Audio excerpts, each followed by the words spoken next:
I think that all of us arrive at the decision to make an advanced healthcare plan through a lot of different paths. For me, in a very vague way, I saw films and media about people who were injured or disabled, and the thought was at the back of my mind, gee, I don't think I'd like to go on like that. But what brought it home more was my partner died about 3 years ago from lung cancer. And then so watching that also made me think perhaps more deeply. And then my mother suffered her sixth stroke. I'd been caring for her up until then, but when she was in hospital with the sixth stroke, there was a gorgeous little old lady of 97 lying next to her who weighed about 35 kilos. And while I was talking to Mum, she appeared to me to have just gone into a lovely sleep, this lady. However, it was the time of afternoon tea. The nurses came in, discovered she wasn't breathing, and called a blue alert. Everyone raced in and started giving her artificial respiration. And during this period, her daughter and her sister arrived and begged the staff to stop, to let their mother go.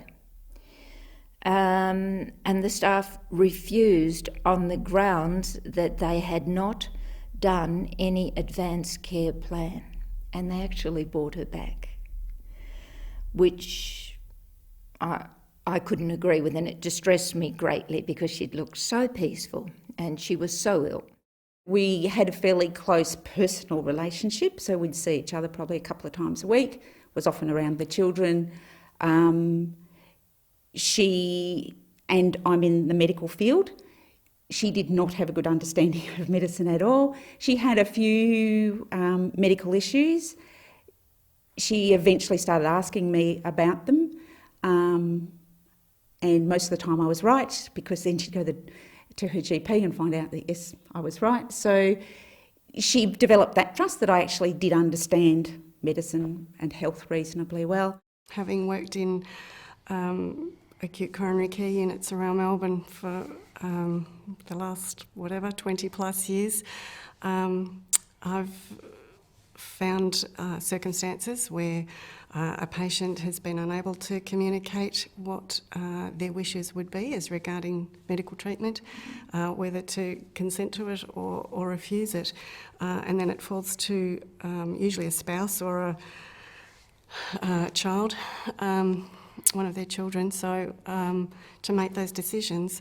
And oftentimes it's not easy. It's a stressful situation for those concerned, and they have to make the best decision that they can. And sometimes there is conflict because there might be two siblings or a spouse and sibling who don't understand, or they do understand, but they don't necessarily know what their parent or wife or husband would want. And they've both got wanting to do the best for that person, but they disagree on what they think is the right way to go. So if you have an advanced care plan, I could see that if that is documented ahead of time and everybody's on the same page, it makes it so much easier for everybody concerned. So my parents had recently asked me to be their alternative medical enduring power of attorney. So I was very honoured to be entrusted with that role. So I felt that the advanced care plan linked in beautifully with that. So I decided that to bring them along and have them complete one so that we were all on the same page. When we first discovered Jan had a problem was when she started to lose her confidence. And how we noticed that was, firstly, it was with her driving. She'd make excuses about not being able to drive to certain facilities. And I had a collapse back in 2003, taken to Monash Hospital, and she wouldn't drive over there. Now, we thought that was a bit peculiar that she wouldn't do it, but we arranged for other people to take her there when it was necessary. But I was there for a week. That was one of the things. Now, the doctor was also suspecting something was wrong. So she'd then sent Jan to a specialist in aged care, and who actually played golf at the same club as Jan. And he then said to me that things weren't as good as they could be. When I approached her when she became less well, and I knew she didn't have supports other than us, and we had moved away from where we had been living, I suggested that she should get somebody to be her advocate. I had a sense that she probably would ask me, but I wasn't keen to do it because I knew that her life was fairly complex and that it would be quite difficult to unravel because I knew that the way she'd lived her life, it would be when, not if.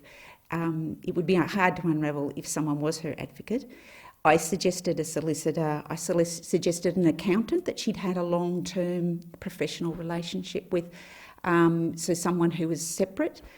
I also suggested that she could go to the Office of the Public Advocate and ask them. She didn't want to borrow that. She wanted somebody she knew, somebody she trusted. So she went through and got financial and medical power of attorney, and both were for me. And again, I was a bit reluctant to have both, but she was adamant. It took a little while to sink in that this sort of thing should be done, but then we heard her reasons for thinking it, and despite the fact that although our remaining children get on well together, that there could be differences of opinion arise. So we were quite happy to go and do this.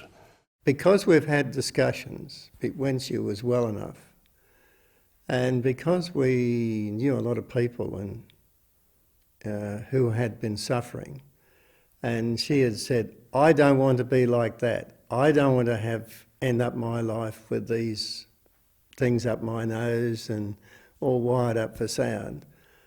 Just let me go. So I was able to sign those papers accordingly, and just said, well, if she does suffer a stroke or a heart attack, then she is to be made comfortable and as possible, and not be kept on life support, because her quality of life is no longer. Quality of life was very important for me. For each person it's different, but for me, I didn't want to spend years being fed by a tube, laying on my back, not being able, in a nappy. I just didn't want to go there. And then a friend mentioned to me, I honestly had never heard of Advanced Healthcare Plan, and a friend mentioned to me that she'd made one. I said, oh, yippee,